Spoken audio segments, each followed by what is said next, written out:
Good morning. I didn't expect so many people to show up. I picked the morning slot in hopes that less people show up, but I can't believe the whole hall is full over here.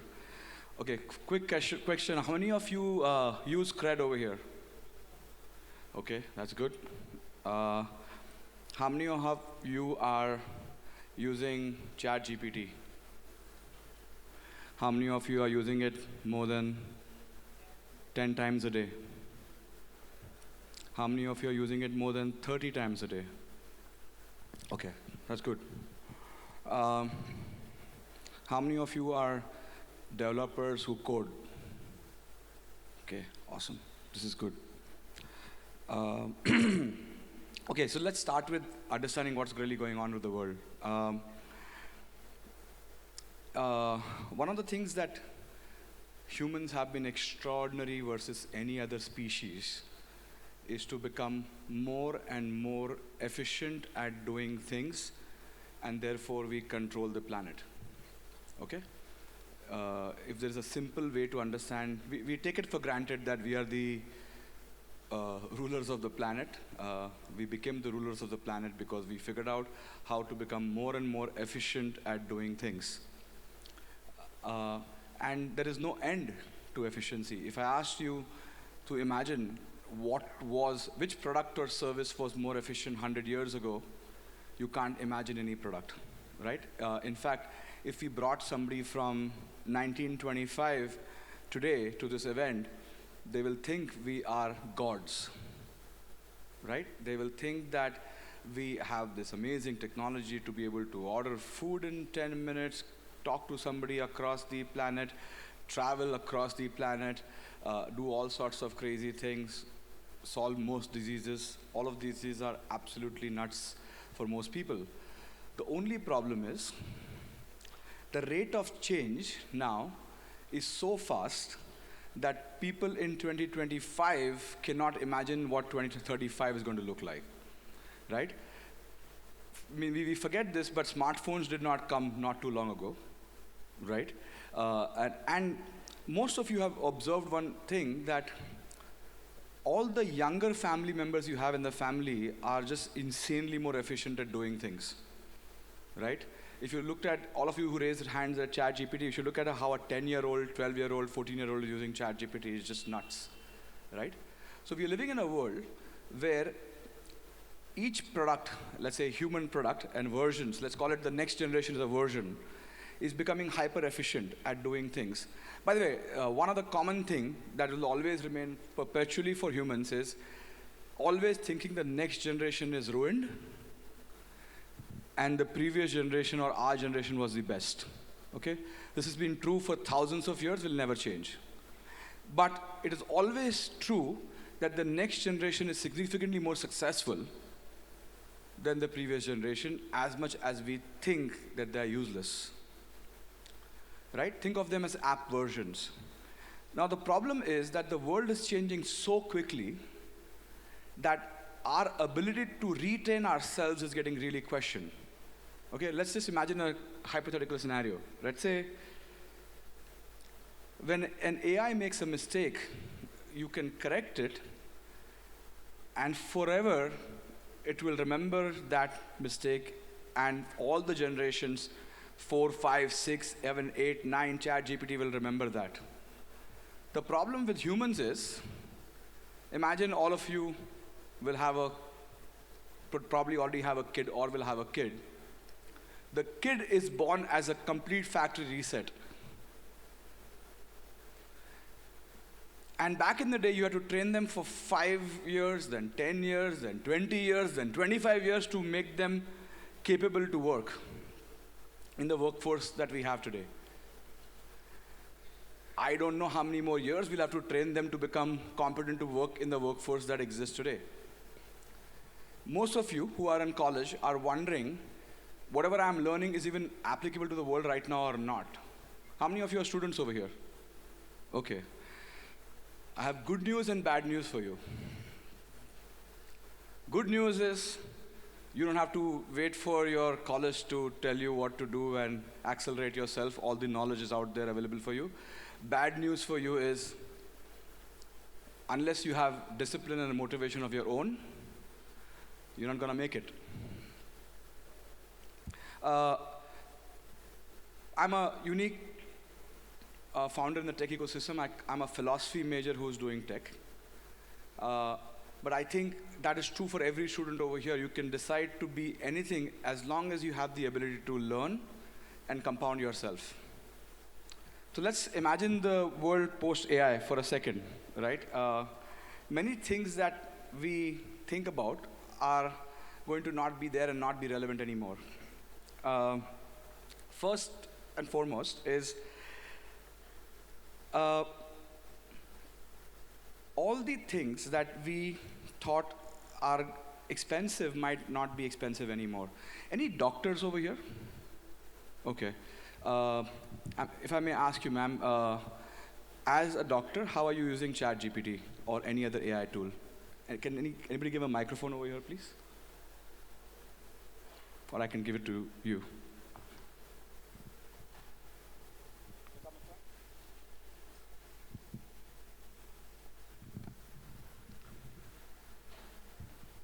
Hello, sir. Sir, I've used ChatGPT. I'm trying to create a model. I'm a dermatologist myself. By clicking a picture, you can get idea of whatever skin diseases you're having and potentially all the products you should be using. So this way, we can leverage our system also for the companies and for the doctors' sake. And this thing will eliminate all the clinic stuff and doctors eventually. If I can ask you a question, ma'am, before you can ChatGPT do a better job than 90% of dermatologists today to look at a picture and tell you what's going on? Sadly, sir, yes, it can. Okay, it is perfect. more proficient. Okay, perfect. Thank you. This is not anomaly. This is the norm now. For ma'am to become a proficient dermatologist, she must have studied for God knows how many years, and God knows how many more years she'll have to study more. We are looking at a tool that is already better than 90% of them, and it's a matter of time it will be better than 99% of them, right? Because it's evolving very fast, right? Now, in this world, we have to imagine our roles and our jobs very differently, right? When I'm 45, I come from a generation where people used to write in resume, internet as a skill. You may laugh at this, but many people in my generation wrote internet. Some of the older folks are smiling over here. Some of the younger ones are wondering what that means. But internet used to be a thing that people used to write as a skill. In fact, my first ever job was teaching internet at NIT and Aptech. These kind of companies used to teach internet. I used to teach internet. And people used to pay a lot of money for that because they knew that they will be irrelevant without that. I'm fairly certain within a year or two, most companies would not hire you unless you're extraordinary at using AI for your job. Many of you already use it without being asked by the company to use AI. I'm just saying it's going to become the norm, right?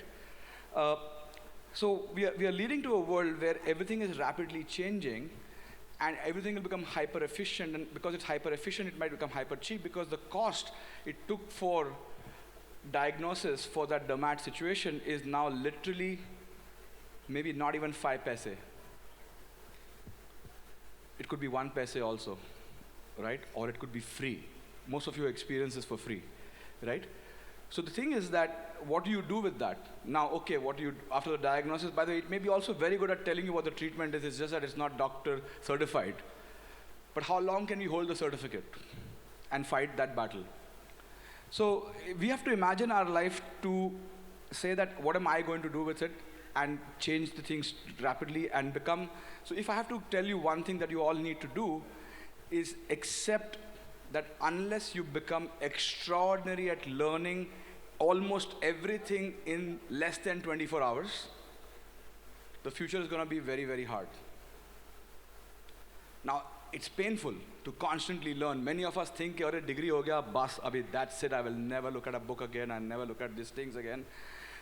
All of them may not look like the people who will make it to the next decade, right? And unless each of you accept the title of becoming a learner, that's the only time you'll keep competing with this thing, because the rate of change is just rapid, right? Think of AI as a 300 IQ pet that all of us have in our phone permanently. Before AI, means if you think about the internet world, information was accessible in the air because of internet, right? Many of us, I'll tell you a funny story. When I was in college, internet had not come. I was in 11th grade, and this movie Terminator had come. Terminator 2, I think. And somebody in my college told me, Arey, in the US, Terminator 5 has already come. And believe it or not, I believed it till internet came. That's how things were, which many of you do not realize, because now if anybody tells you any bullshit, you will be like, 1 minute. We quickly verify while they are talking only, right? But this existed. Now, intelligence is available on the air. It's like Wi-Fi. Intelligence is available in Wi-Fi mode. The question is, what do you use of it? Some people will use it a lot. For example, a really smart person, let's say a really smart developer, is now having 1,000 people available for that person to work with, and therefore now, in the US, you are seeing 1, 2, 3 people company that is making $100 million revenue. This is because they have 1,000 people working without a human being coming and helping them anymore, right? Okay, now the good news is the world has around, okay, first of all, let's understand one concept. As things become more efficient, the overall wealth in the world grows, okay? Wealth does not work where you give somebody and somebody takes it and the wealth is not zero sum. Most of you think that 100 रुपया है, इसको 10 मिला, मेरे को 90 मिला, उसने ले लिया तो it will become 100. No, the money becomes 110, 120, 130. The total GDP of the world probably is in the 130, 140 trillion dollars approximately. But funny enough, the GDP of the world was almost flat till one thing happened in the world. Anybody can guess what happened in the world when all the GDP of the world kept going like this after that? And continues to go like that. What happened? Answer is not internet. Sorry? Industrialization, something before that. Sorry? Good guess. Okay, the answer is electricity. We take it for granted, electricity, but it did not exist. So if you look at the world's GDP before electricity, it was almost like this, and India was a bulk of that GDP because we were agrarian, successful, all of that. People used to attack us because all the GDP came from production from the ground. And land used to be the biggest metric of, or fertile land was the biggest metric of GDP. And then this happened, and the world GDP has been since then going like this. Now with AI, it is going still like this, but with much faster speed. So it's not hard to imagine 1,000 trillion GDP of the world within a decade. Good news is that. Bad news is it may not be equally distributed. There'll be lots and lots of trillionaires and many people who may struggle to find meaning in their work. Many of you already observe these jobs. For example, in this super fancy building and a super fancy elevator, there is a lift man. Many of you may become, let's say, a lift man for an AI that is already working on its own, but you feel the illusion that you are controlling it. But it's not being controlled by you, it's just being pressed buttons by you, and somebody else could do that as well. And unless you are becoming good at managing these forces well, it's going to get harder and harder. Coming to what India can do. The good news for India is that most of Indians are very young. And they are proficient with technology, AI, and they have not waited for. India is one of the largest countries as a users. But as any other tool, we can choose what to do with it.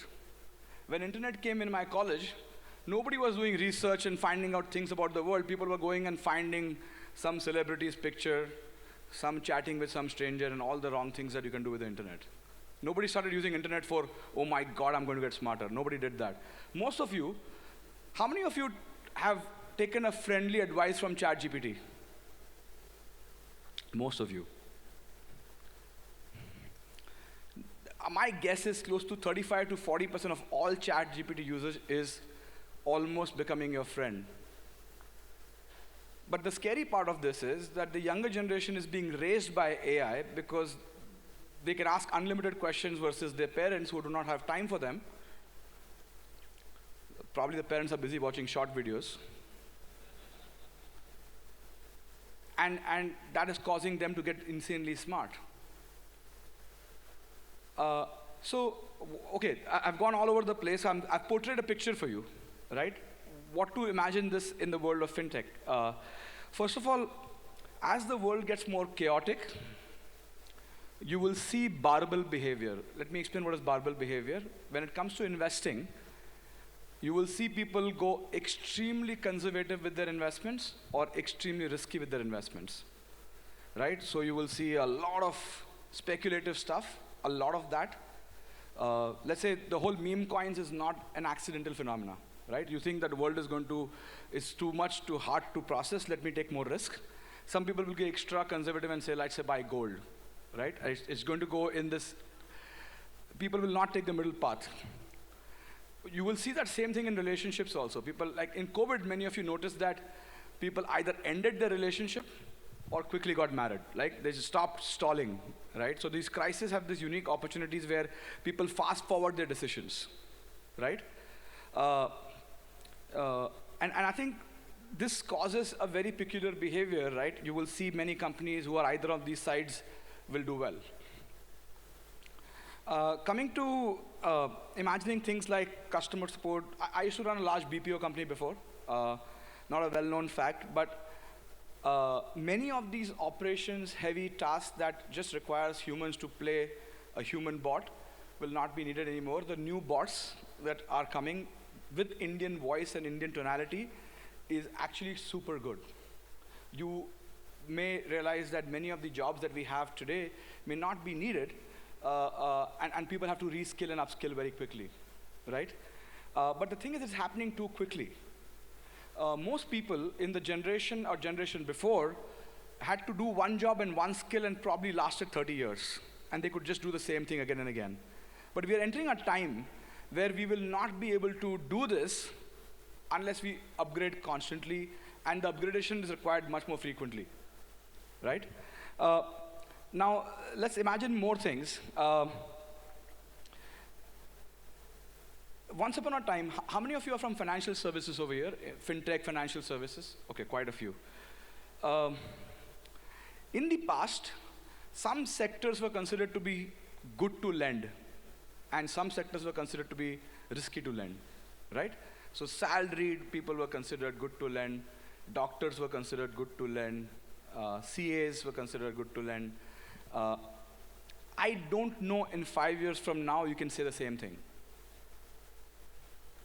We already know that in the US, software jobs postings have declined by 80%, right? That wave will hit eventually India, right? And then we will wonder if these are the best people to lend to, right? And let's say, imagine we have given a 20-year loan, home loan to somebody who's an IT professional. So we are entering that phase as well. And some of these are second order, third order thinking is not there in our risk modeling. Coming to second order thinking and third order thinking, it is going to be the most important skill set in the ever-changing world. Let me explain what second order thinking means, right? So one of the interview questions I do is ask a question, if ABC happens, what will happen to the world in 2-3 years from now? Most people, most smart people cannot answer the questions well. Let's take a hypothetical example, right? One of the most morbid questions I used to ask is that, imagine a world where everybody who has taken the COVID vaccine for some reason dies tonight. Just a morbid scenario, right? Like some morbid dystopian movie, right? What happens to the world in 2, 3 years, 4 years from now? think about this question in your head. Most of you will struggle to have decent answers. If I asked you, will there be money in the world? Will there be stock market? Will there be countries? Will there be religion? And unless you build that skill set now in you, life is going to get harder and harder, right? Anybody with second order, third order thinking will survive the time that we are living in right now. Coming to a few other points, we are also entering a time where doing, let's say if it costed 100 rupees to write a line of code in software. Actually, I'm curious to ask some of the questions to devs over here. What is the change of cost of writing a line of code in the post-AI world for you right now? Anybody who's actively using AI, please raise your hand for writing code. Can somebody give a microphone over there, please? Somebody over there. Anybody who can answer this question? Can you give a microphone? Somebody's giving.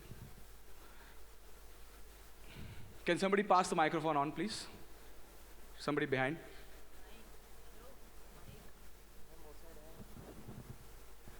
What is the drop in cost of writing one line of code for you right now? If it costed 100 rupees, what do you think it costs right now? Half a rupee. Because Half a rupee? yeah, I've been using Cloud Code. Yeah. And it was so great. I did around 2 weeks of code in around $12 in 4 to 5 hours. Okay. And how many weeks have you been using this tool? No, just 4 days. Okay, perfect. Anybody who spent more time, 3-4 months using Cloud or whatever? Yeah, Cloud I have used for 4-5 months, but Cloud Code. Cloud Code, okay. Yeah. Have you 10x. been using Client, Cursor, any of these? Yeah. Okay, cool. By the way, he just said that 100 rupees, if it was the cost of writing one line of code, is that at 50 paise already. My prediction, it will become 5 paise within weeks, and 1 paise in time to come. Now, what does it mean? We write more code, we accelerate the future, but it also means we have to upskill dramatically. The good news is people who can use these tools might get 2x, 3x salary because they are 100x productive. Which also means you might be able to build an entire software company or an entire app company with just one person. That person happens to be the CEO, the person who writes all the code, does all the QA, does all the testing, back end, front end, everything, just one person. And they will love the job also because in the biggest problem of being a founder, how many of you are founders over here? Okay, quite a few of you as well. The biggest problem of being a founder is managing people. Because each person has all sorts of things. What's our view on work-life balance? What's our view on this policy, that policy, work from home, work from office, all this stuff? As a founder, this is the most frustrating part of doing your job. Now, you have a tool that doesn't complain. And that is good for many people, not good for many people. So, is it a good time to not work hard? I don't know. You have to think for yourself. Anyways, I'm going to wrap with one final comment and I'll take questions after that.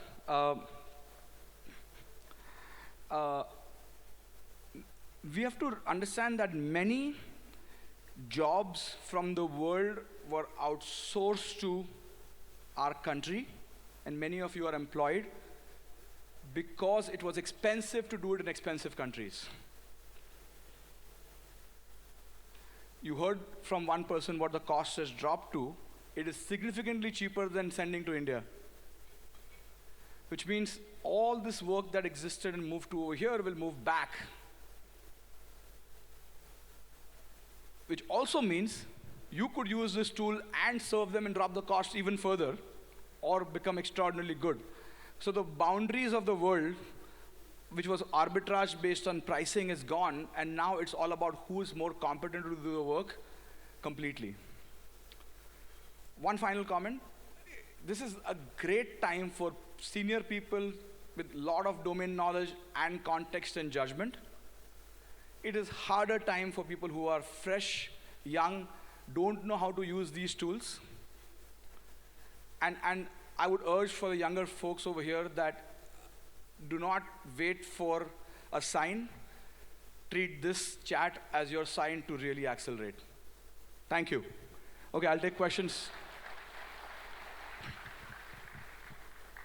Go ahead. Anybody can. Hi, myself for it. Sumit. So, what is your thought of balance between AI growth and human civilization? That's a tricky question. Human population growth was also exactly correlated with electricity. Human population was almost flat, like this, in the world, and electricity came and the human population went up like this. But if you see, recently, many people are talking about birth rate has tanked, including in India, right?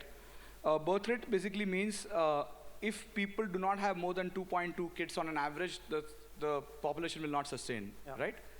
Now people are having significantly less than 2.2 kids per couple. So there is a decline in people getting married, decline in people doing that. This happens when the world becomes extremely chaotic, right? As the world gets insanely, by the way, we should also forget that these chaotic times are also very exciting. A hyper exciting time is harder to commit to having kids. True. You're like, mera bharosa nahi hai. How can I bring a kid to life, right? So these are things that are accelerating. So you will see that as the world gets more and more chaotic and people feel that chaos, they will feel the need to have a lower birth rate, and the lower birth rate will cause the civilization to kind of shrink in terms of population, right? Because the world is just chaotic, right?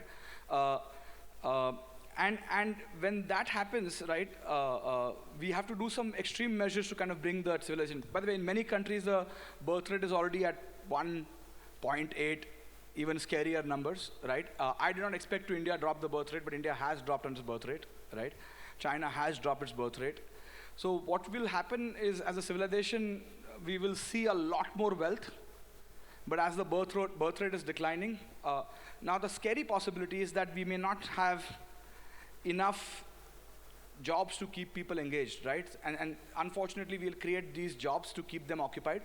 Aren't we moving towards an obsolete life through AI? देखो यार, the world follows the principle of entropy. Entropy will keep moving. As a species, things will keep emerging and things will happen. I think humans have an advantage of being self-aware and understanding of these things, and they can do extreme measures to improve their life. But if we get, every time, you saw very specific behavior during COVID. If you were a founder, there were people who were very depressed and people who were very excited because this was an opportunity to really accelerate.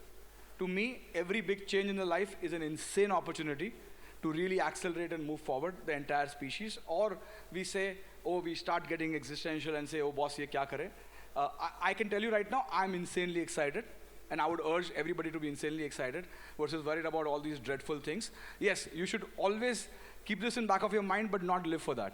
No, I'm not living. Let's move to the next question. Yeah, sure. We can have a discussion otherwise. Yeah, definitely. Guys, can you decide? I can't see that far, so somebody can move around and maybe take some questions. Okay, go ahead. Sir, as you run a fintech company, Hanji. I'd like to know how AI is going to affect the CRED. Yeah. I think you already heard the cost of doing a code will dramatically drop, which means any company, not just CRED, should dramatically increase their velocity of roadmap, right? We should be able to ship more things very fast, right? But that's true for every other company, right? But there are not enough human needs.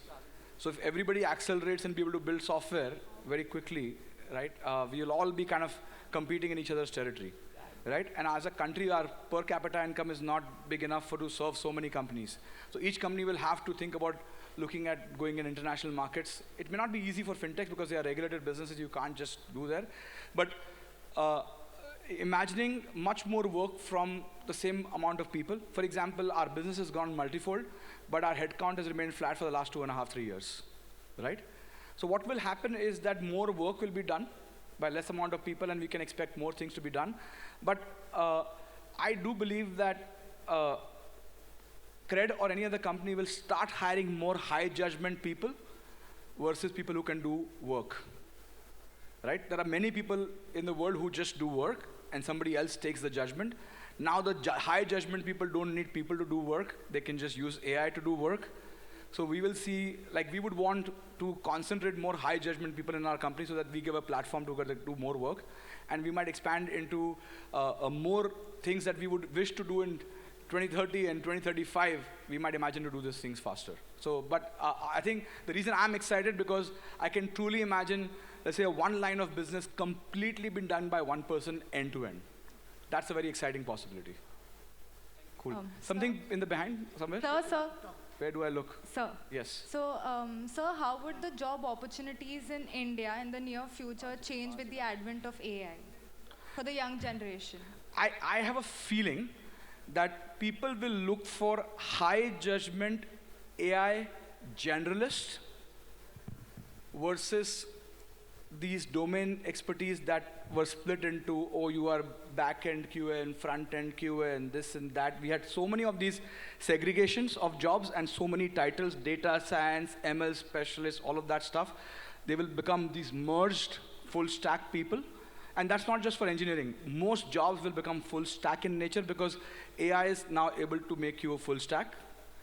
If you look at a founder with 4 people, he's already full stack.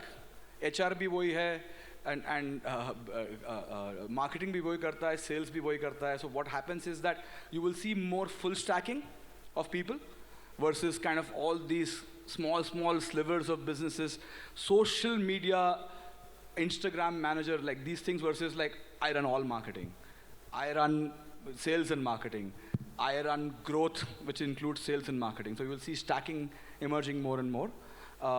Good news for younger people like you is many older people in my generation have poor learning skills.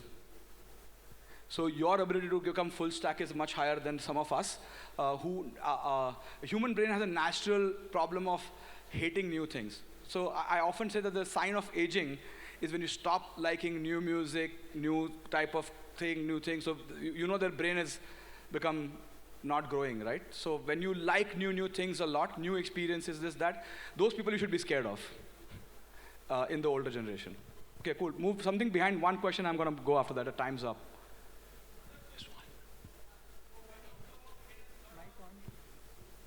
Come ahead. Yes. I got only 2-3 words, and then if there is, you're saying second or third or thing, can somebody give a microphone to him? There's no time. No, I did not think that. I'm saying if people with, all the people who took vaccines died, then money may not exist. And I did not say money will not exist. Money will always exist. I'm saying you have to ask the question. Okay, first of all, these concepts exist because they keep the population together. Money is a currency of exchange of energy, right? So if you think about it at most abstract level, money is nothing but exchange of energy. Wealth is nothing but stored energy. So think of wealth as just like battery. And humans are the only species that converts all form of energy and store it. So we use nuclear, solar, electric, all of that. No other species manages to collect energy in all that form. And therefore I'm saying that the total amount of wealth can keep growing because wealth is not zero sum, because energy is zero sum and the amount of energy to convert to wealth is huge. So if you think like that and think in physics, you can imagine the world will have unlimited wealth. It's just that it'll be not, and by the way, we often talk about, oh, wealth has too much gap between rich and poor, all of that. It has always been true across humanity, and all the attempts to shrink that has not resulted in good outcome. We need to always claim to constantly increase the wealth in the world, and that's what we should aim for India. The one final thing I will tell all of you, this is a unique opportunity for India to absolutely accelerate. Please do not wait for your company to train you, your founder to train you, the 45, 50-year-old to train you. Most of you are super young. You need to accelerate on your own. There is enough knowledge out there on YouTube, Twitter, all of these places where you can learn from and accelerate, right? And remember one thing, that any person who does not value their own time will not become wealthy, okay?